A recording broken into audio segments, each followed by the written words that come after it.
Hello guys, welcome to my channel civil zone. बहुत दिन बाद मैं एक दूसरा टॉपिक आज लेके आया। ये बहुत ही इम्पोर्टेंट टॉपिक है कि कैसे पायल कैप का जो चेकलिस्ट होता है, ठीक है, एग्जीक्यूशन से पहले पायल कैप का जो चेकलिस्ट होता है वो क्या होता है, ठीक है, क्या क्या उसमें चेक किया जाता है, ठीक है। अभी तो मेरा टाइम का बहुत ही शॉर्टेज चल रहा है, ठीक है। आगे जाके मैं बहुत कुछ लेके आऊँगा। आज कोशिश करते हैं 2 वीडियो बनाने की, ठीक है, देखते हैं। तो ये हुआ मेरा पहला वीडियो, जो आपका चेकलिस्ट ऑफ पायल का बिफोर एग्जीक्यूशन। तो उसमें क्या क्या चेक करना पड़ता है। पहले तो एक A4 शीट में अपना VBS प्रिंट आउट कर लीजिए और ड्राइंग लेके चल जाइए अपना साइट पे, ठीक है।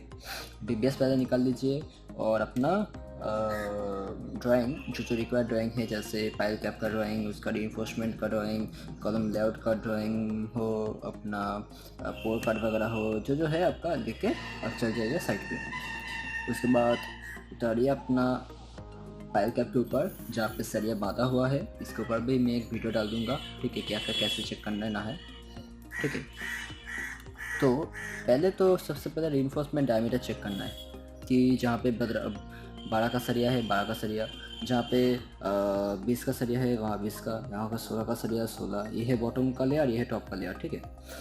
तो पहले तो सरिया का डायमीटर चेक करना है, उसका क्वालिटी चेक करना है, उसमें रस्ट वगैरह है कि नहीं वो पहले देखना है।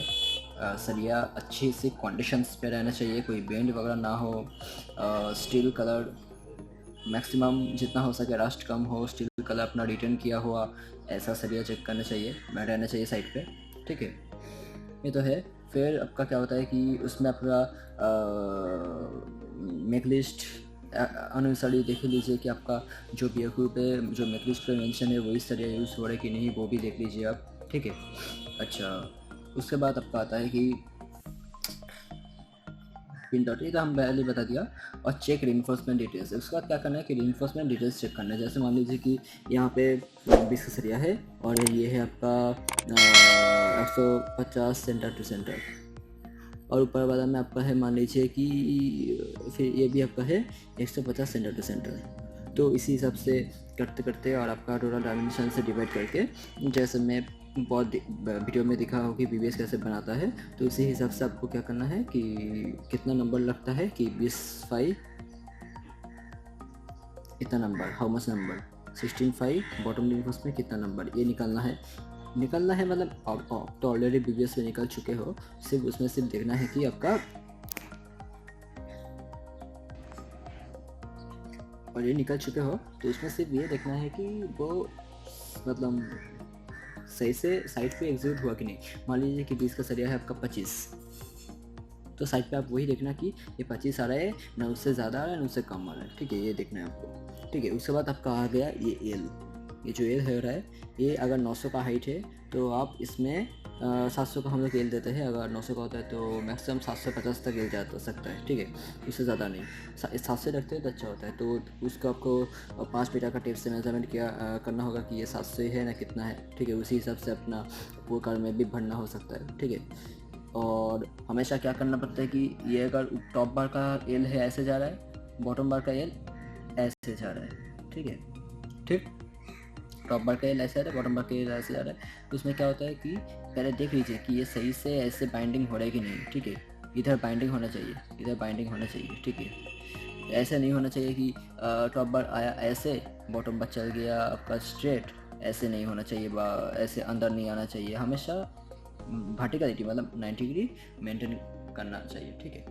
ये हो गया, ठीक है, ये सब देखना है। अच्छा, उसके बाद आपका बार bending with any driver property, कहीं कहीं सब में साइड इन्फोर्समेंट बार अगर है, तो उसमें हर जगह 11 बोलते हैं, 11 से मतलब जैसे घुमाते हैं ना उसको, उसी से बाइंडिंग बार अच्छे से बाइंडिंग होना चाहिए हर तरफ, किसी भी जगह गैप नहीं होना चाहिए, और हर जगह बाइंडिंग प्रॉपर्ली और टाइटली होना चाहिए, ठीक है, ठीक है। उसके बाद कवर चेकिंग, अगर ये मान लीजिए शटरिंग बोर्ड है, ये स्क्वायर पाइलिंग है, रेक्टेंगल स्क्वायर जो भी हो, ये अगर सरिया है कि यह कवर इधर है, ठीक है, ये सरिया का आउटर लाइन है, तो इसमें आपका इधर कवर लगे ना, कवर ब्लॉक लगेगा तो टॉप व्यू में दिखा रहा है।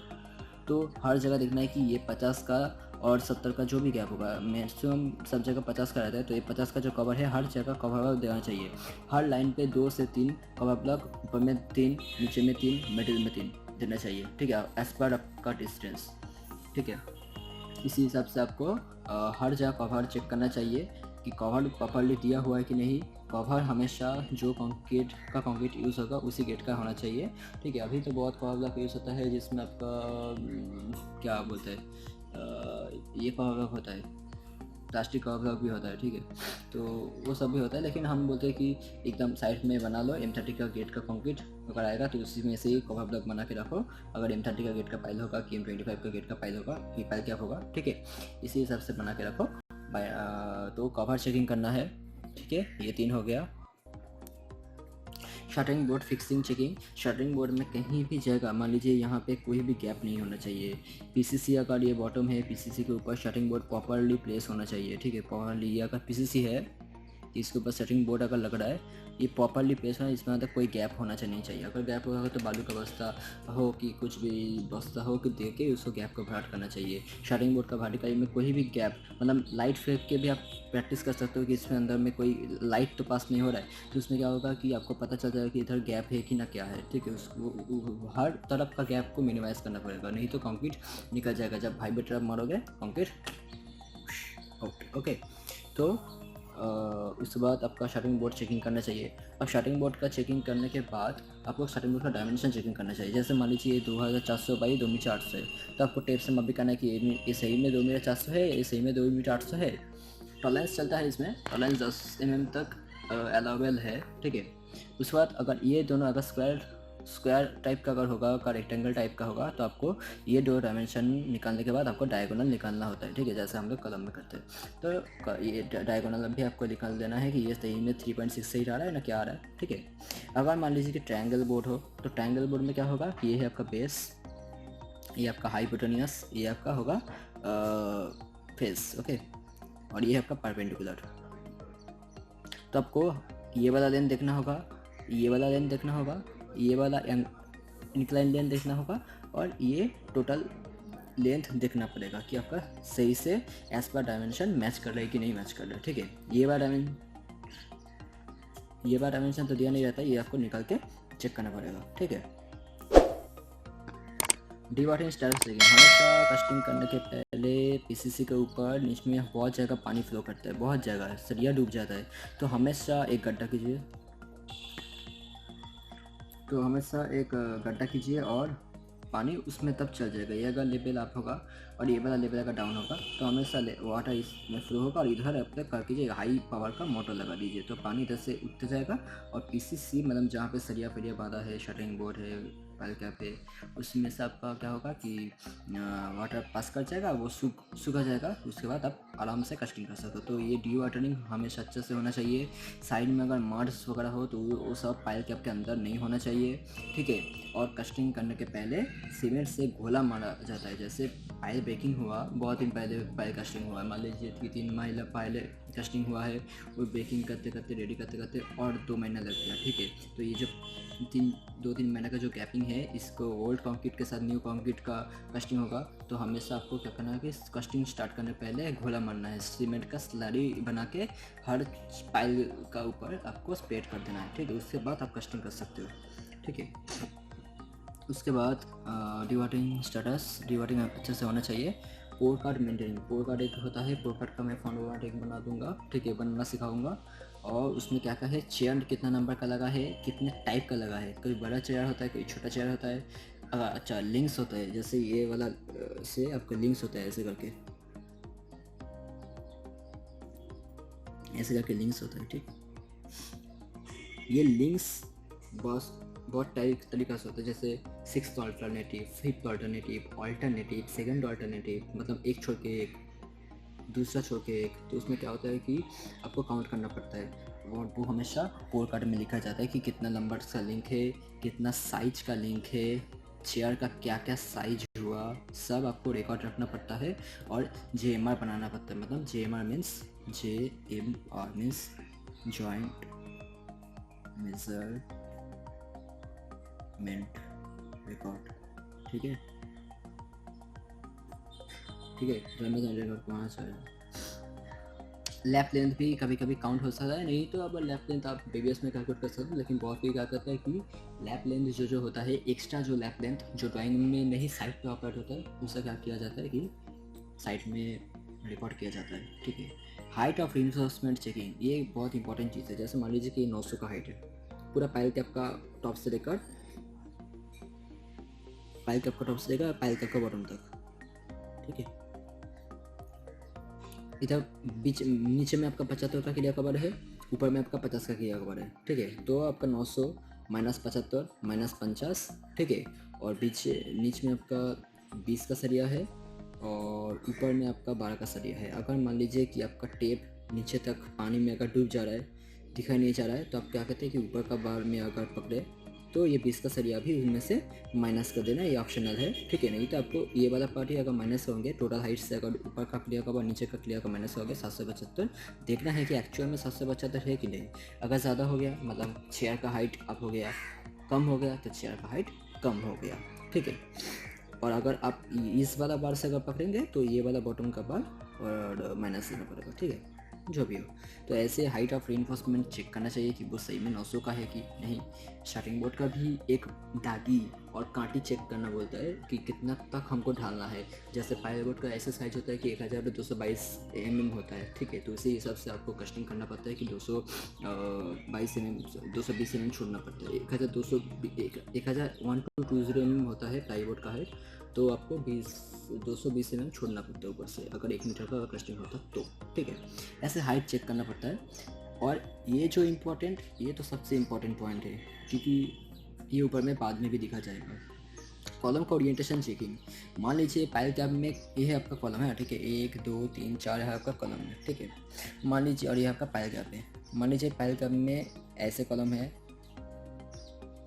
और एक पाइल कैप में ऐसे कॉलम है, तो हमेशा आपको ओरिएंटेशन चेक करना चाहिए कि ऐसे ही घुमा के रहे कि नहीं रहे। ठीक है, उसका स्टीयप चेक करना है, कॉलम का सरिया चेक करना है। कॉलम का चेकिंग तो मैं बाद में बताऊंगा, फिर भी ये सब पायल कैप से आपको स्टार्ट करना पड़ेगा, क्योंकि बेस से आपका चेकिंग होता है। ठीक है, तो उसका क्या होता है कि ये सब चेक करने के बाद स्टीयप चेक करने के बाद जो होता है वो होता है वर्टिकलिटी एंड डिस्टेंस चेकिंग। पहले डिस्टेंस चेकिंग हम बता देते हैं। डिस्टेंस में क्या होता है कि C1 C2 C3 C4, मान लीजिए कि 4 कॉलम है, इसका ग्रिड लाइन, ये सब है ग्रिड लाइन, सेंटर लाइन नहीं है कि सेंटर से पास करेगा। कभी कभी ग्रिड लाइन दिया रहता है, उनमें से आपको निकालना पड़ेगा। तो C1 C2 C3 C4 का आपका साइज पता होना चाहिए।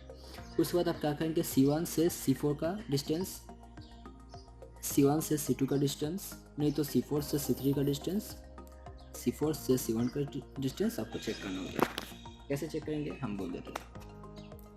मान लीजिए C1 जिसका साइज है 750, 350 अगर चल गया तो आपका रहता है कितना, 550, सॉरी 350 हो गया, मतलब आपका रहता है आपका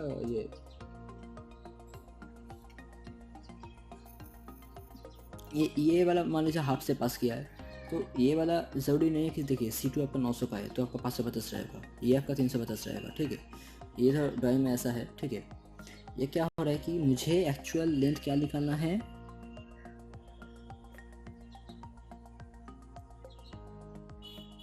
ये वाला लेंथ निकालना है, क्योंकि जब कॉलम में बांधोगे उसमें क्लियर कवर नहीं रहेगा। मैं मान ले रहा हूँ कि 50 का क्लियर कवर है, 40 से कोई पकड़ सकता है, 50 का पकड़ रहता हूँ मैं। ठीक है, उसमें क्या होगा कि मुझे एक्चुअल में सरिया, देखिए कॉलम का था ऐसा सरिया में बांधा रहता है 2 कॉलम का, तो मुझे सरिया टू सरिया डिस्टेंस मुझे चेक करना है। तो मुझे भी इधर ड्राइंग में भी कॉलम का आउटर टू आउटर डिस्टेंस निकालना है। ठीक है, क्लियर कवर छोड़ के, क्लियर कवर इधर है, 2 कॉलम का इनर स्पेस निकालना है। ठीक है, कैसे निकालेंगे देख लीजिए। ये आपका कितना है 3200। ठीक, C1 से C4 निकाल रहे 3200, मतलब ये भी 3200 टोटल। तो 3200 माइनस C1 से C4 निकाल रहे। ठीक है, माइनस 350। ठीक, ये मतलब ये वाला पार्ट हम पास कर दिया। C4, ये C4 का साइज़ कितना है 700 बाई 500, ये आपका 500 है, टोटल 700 था, तो ये आपका कितना हो गया 200। तो ये कीजिए, कर रहा हूँ मैं, देख लीजिए। 3200 माइनस 350 माइनस 200, ठीक है।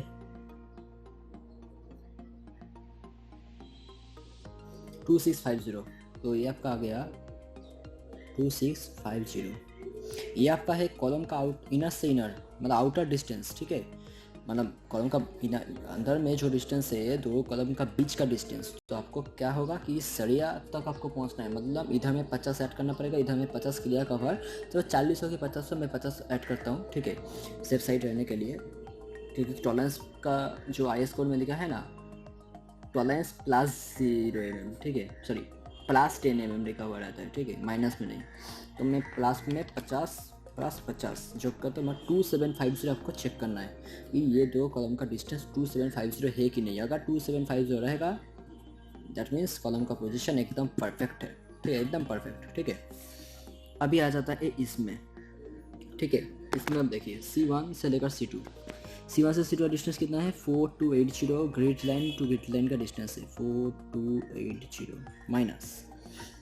माइनस आपको क्या है, ये वाला C2 का डिस्टेंस 400 है, मतलब ये 200 है, ये 200 है। तो मुझे यहाँ से लेकर यहाँ तक का डिस्टेंस लगेगा।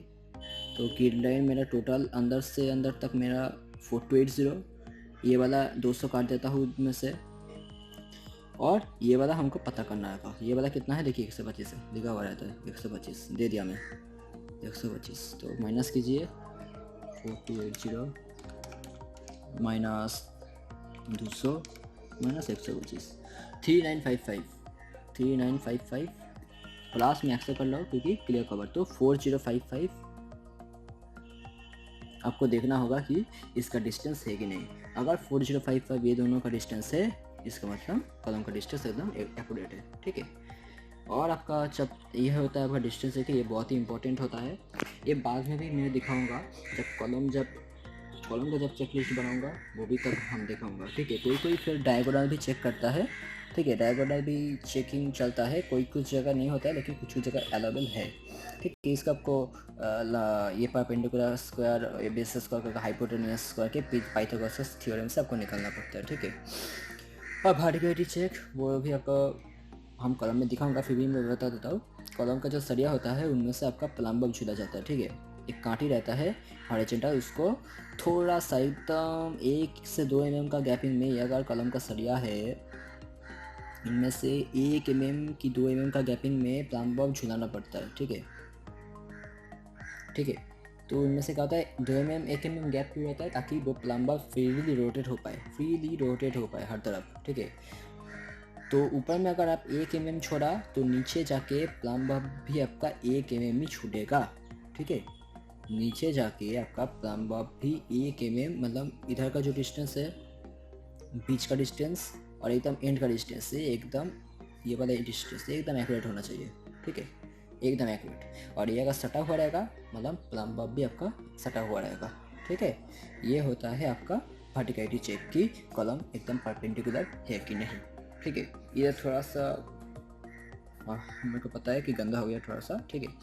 तो उम्मीद करता हूँ कि मैं समझा पाया हूँ, क्योंकि टॉपिक समझना चाहिए। अगर कोई भी डाउट हो तो मुझे पूछना। और मैं एक्चुअली इधर थोड़ा दिन मैं अभी मेरा साइड पे खुद का साइड पे बिजी रहता हूँ, इसलिए मैं वीडियो बना नहीं पाता हूँ, ठीक है। तो कोशिश करते हैं कि आज दूसरा कुछ टॉपिक बना पाऊँ कि नहीं, और मैं ये वीडियो मैं जल्द से जल्द आज अपलोड कर देता हूँ, ठीक है। तो तब तक के लिए बाय, टाटा, टेक केयर, ठीक है। और आगे का जो वीडियो है वो भी आप रिवाइज करना। और मैं शायद एक एक्सकवेशन का वीडियो बनाया था पिछले, जो G+3 बिल्डिंग का जो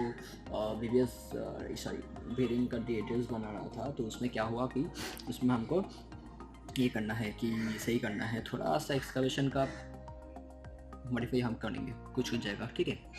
वो हम एक वीडियो में सब मॉडिफिकेशन कर देंगे, ठीक है। तो बाय, ओके।